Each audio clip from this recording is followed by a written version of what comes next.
You know, not everyone is going to like you. Not everyone is going to accept you or appreciate you. In fact, there will be many who dislike you, who will judge you, criticize you, and that's just the way it is. You can't please everyone. Now, certainly, we should be considerate of others, we should be respectful, and we should be watchful of our own behavior. And if someone criticizes us, it may be worth reflecting upon it to see if perhaps there is something we may need to address in our behavior. But even if you're the kindest, gentlest, sweetest, most respectful person on the planet, there's simply going to be those who will find all kinds of reasons not to like you, and you just have to accept that. What I found to be a really powerful piece of advice is to simply allow others the freedom not to like you, to allow them the freedom to disagree with you, to judge you, to think less of you. After all, everyone is entitled to their own opinion, even if that opinion is entirely baseless.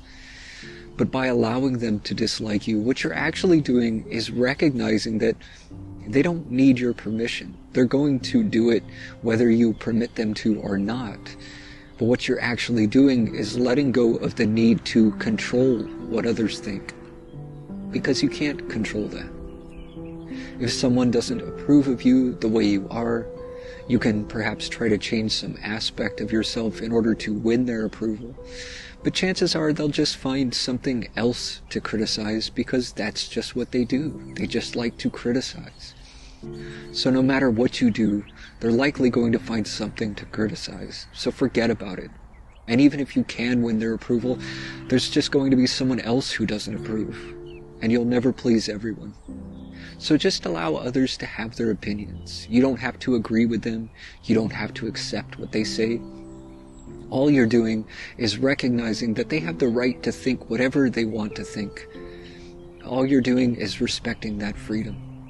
And it's such a liberating thing when you begin to do this, when you give up needing to have other people's approval or needing to control what others think of you. You find your own freedom in that. And what you also find is that most people who don't like you are really struggling to like themselves. They may be deeply miserable and bitter, but as soon as you let go of the need for them to like you, you find a certain level of peace in that. And they can say whatever they want, and it only affects them. It doesn't have to affect you at all. You just go on with your life, doing what you do, and don't be bothered by it.